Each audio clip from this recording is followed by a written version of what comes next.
अगली कहानी सबसे अविश्वसनीय में से एक है। गुफा आपदाओं में से एक कहानी इतनी सटीक, इतनी असंभव कि यह भाग्य की सीमा पर है। 15 फरवरी 2012 की सुबह एड सोरेनसन अपने स्ट्रीट कपड़ों में पानी के किनारे खड़े थे। अपने छात्रों को देख रहे थे जो पानी के नीचे प्रशिक्षण के लिए तैयार हो रहे थे। फ्लोरिडा के सबसे अनुभवी गुफा डाइविंग प्रशिक्षकों और बचावकर्ताओं में से एक के रूप में सोरेनसन ने इस स्थान पर अनगिनत डाइविंग परिदृश्यों को अनफोल्ड होते देखा था। मैरिट्स मिल पॉन्ड, जिसकी सतह धोखे से शांत लगती थी, गोताखोरों के लिए आमतौर पर एक प्रशिक्षण स्थल के रूप में उपयोग की जाती थी। कई मनोरंजन स्थलों पर पाए जाने वाले खुले कक्षों के विपरीत इस प्रणाली में कुछ स्थानों पर संकीर्ण मार्ग और कड़े प्रतिबंध हैं। इस विशेष सुबह एक अन्य प्रशिक्षक छात्र गोताखोरों के साथ पानी के नीचे की गुफा प्रणाली में प्रशिक्षण अभ्यास कर रहा था। छात्रों ने डबल बैक माउंटेड टैंक पहने थे, जो कई गोताखोरी अनुप्रयोगों के लिए एक सामान्य विन्यास है। ये टैंक पीठ पर लगे होते हैं, जिससे गोताखोरों के कंधों से आगे तक का प्रोफाइल बनता है। डबल बैक माउंटेड सिस्टम उत्कृष्ट गैस क्षमता प्रदान करते हैं और अधिकांश मनोरंजक गोताखोरों के लिए परिचित होते हैं जो तकनीकी डाइविंग में जा रहे हैं। इसके विपरीत कई गुफा गोताखोर साइड माउंटेड कॉन्फ़िगरेशन पसंद करते हैं, जहां टैंक गोताखोरों के किनारों के साथ स्थित होते हैं, न कि उनकी पीठ पर। यह सेटअप एक संकीर्ण प्रोफाइल बनाता है और संकीर्ण स्थानों में बेहतर गतिशीलता की अनुमति देता है। प्रशिक्षण गोता पहले सामान्य रूप से चला, जिसमें प्रशिक्षक छात्रों को पानी के नीचे के मार्गों से मार्गदर्शन कर रहा था। गुफा डाइविंग प्रशिक्षण में छात्र की स्थिति, उपकरण प्रबंधन और आपातकालीन प्रक्रियाओं पर सावधानी पूर्वक ध्यान देना आवश्यक है। प्रशिक्षकों को जटिल त्रिआयामी स्थानों में अपने छात्रों के साथ नेविगेट करते समय दृश्य संपर्क बनाए रखना चाहिए, जहां जल्दी से भटकाव हो सकता है। जैसे ही समूह गुफा प्रणाली में गहराई तक गया, छात्रों ने एक संकीर्ण मार्ग का सामना किया, जहां गुफा की दीवारें काफी करीब आ जाती हैं। ये संकीर्ण मार्ग फ्लोरिडा की गुफा प्रणालियों में आम विशेषताएं हैं, जिनके लिए गोताखोरों को सुरक्षित रूप से गुजरने के लिए अपने शरीर की स्थिति और उपकरण विन्यास को बदलना पड़ता है। उचित रूप से सुसज्जित गुफा गोताखोरों के लिए प्रशिक्षण और अनुभव के साथ प्रतिबंधों को पार करना नियमित हो जाता है। हालांकि जब छात्रों ने प्रतिबंध को पार करने का प्रयास किया, तो उनकी डबल बैक माउंटेड टैंक छूना पत्थर की दीवारों के खिलाफ फंस गई। उनके उपकरण विन्यास द्वारा बनाया गया चौड़ा प्रोफाइल संकीर्ण मार्ग के साथ असंगत साबित हुआ। जो कुछ क्षण पहले मानक डाइविंग गियर जैसा लग रहा था, वह अब एक दुर्गम बाधा बन गया था। उन्हें गुफा की कठोर पकड़ में फंसा दिया। छात्रों के दिल तेजी से धड़कने लगे जब उन्हें अपनी स्थिति का एहसास हुआ। वे आगे नहीं बढ़ सकते थे, वे पीछे नहीं हट सकते थे। जैसे ही घबराहट ने पकड़ लिया, हवा के बुलबुले तेजी से बाहर निकलने लगे।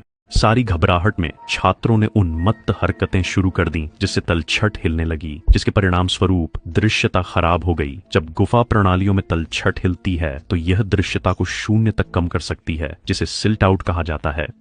इन परिस्थितियों में गोताखोर परिचित गुफा प्रणालियों में भी पूरी तरह से भ्रमित हो सकते हैं। प्रशिक्षक अपने सामने उभरती आपात स्थिति को पहचानते हुए फंसे हुए छात्रों की मदद करने का प्रयास किया। हालांकि विकसित हुई शून्य दृश्यता की स्थिति ने उन्हें प्रभावी ढंग से ढूंढना असंभव बना दिया।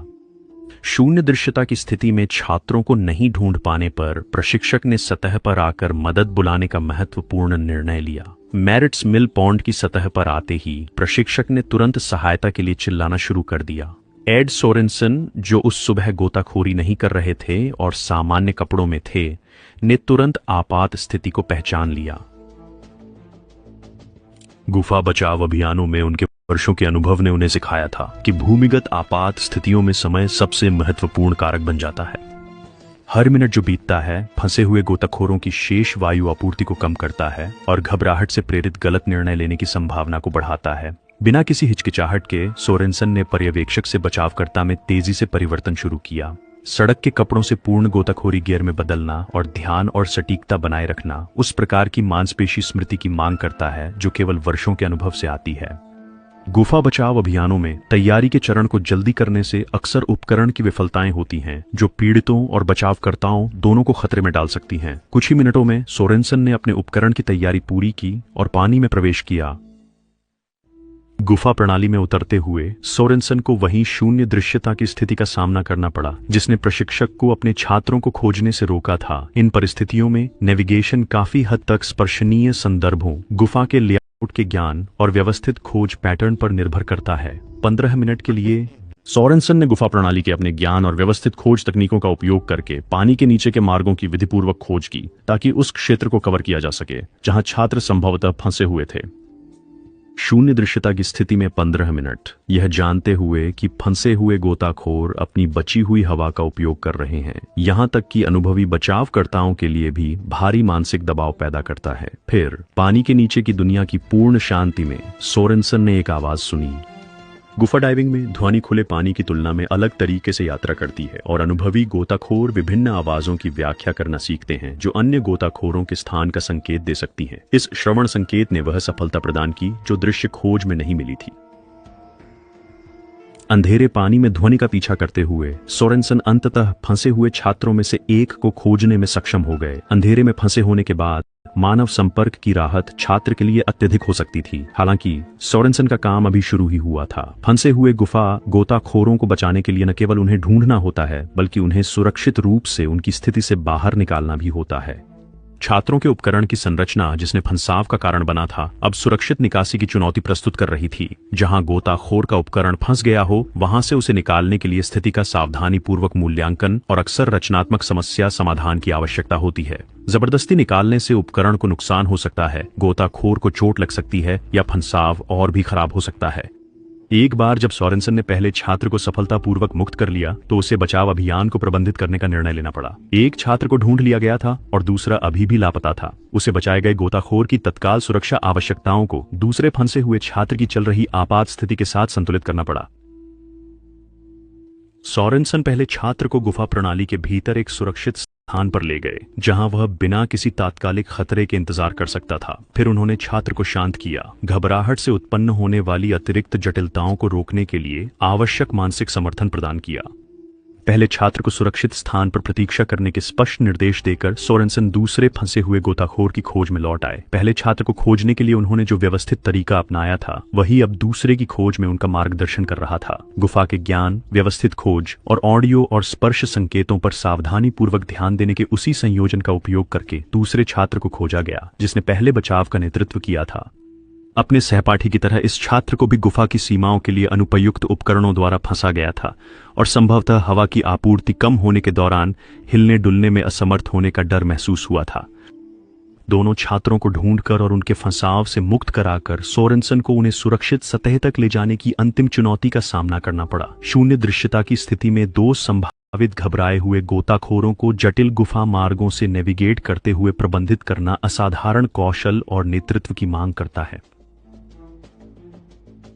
छात्रों को जो भूमिगत फंसे होने के आघात का अनुभव कर चुके थे, सुरक्षित बाहर निकलने के लिए लगातार आश्वासन और मार्गदर्शन की आवश्यकता थी। सतह तक का चढ़ाई एक बचाव अभियान की सफल समाप्ति को चिह्नित करता है जो आसानी से त्रासदी में समाप्त हो सकता था। इस आपात स्थिति के सफल परिणाम में कई कारकों का योगदान था।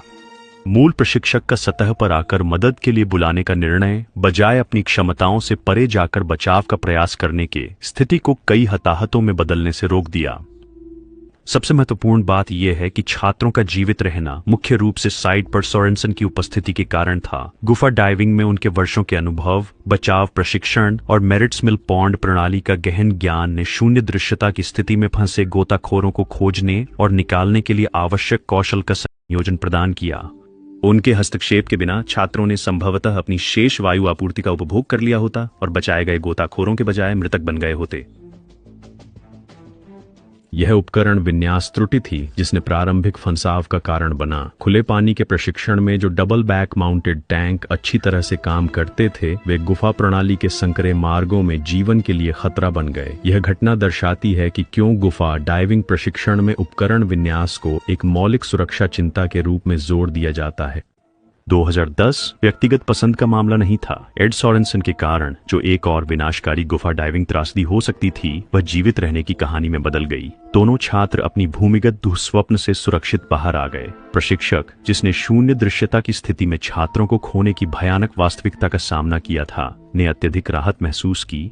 अन्य छात्रों ने जो आपातकाल देखा, गुफा डाइविंग के खतरों और इसके सबसे बुरे क्षणों में जीवित रहने के लिए आवश्यक असाधारण कौशल के प्रति गहरा सम्मान प्राप्त किया। प्रशिक्षक जानते थे कि वह सोरेनसन के प्रति एक अपार आदरणीय है। उस सुबह मेरिट्स मिल पॉन्ड पर उनकी उपस्थिति और विशेषज्ञता के बिना प्रशिक्षण अभ्यास शायद एक चमत्कारी बचाव के बजाय दोहरी मृत्यु में समाप्त हो जाता।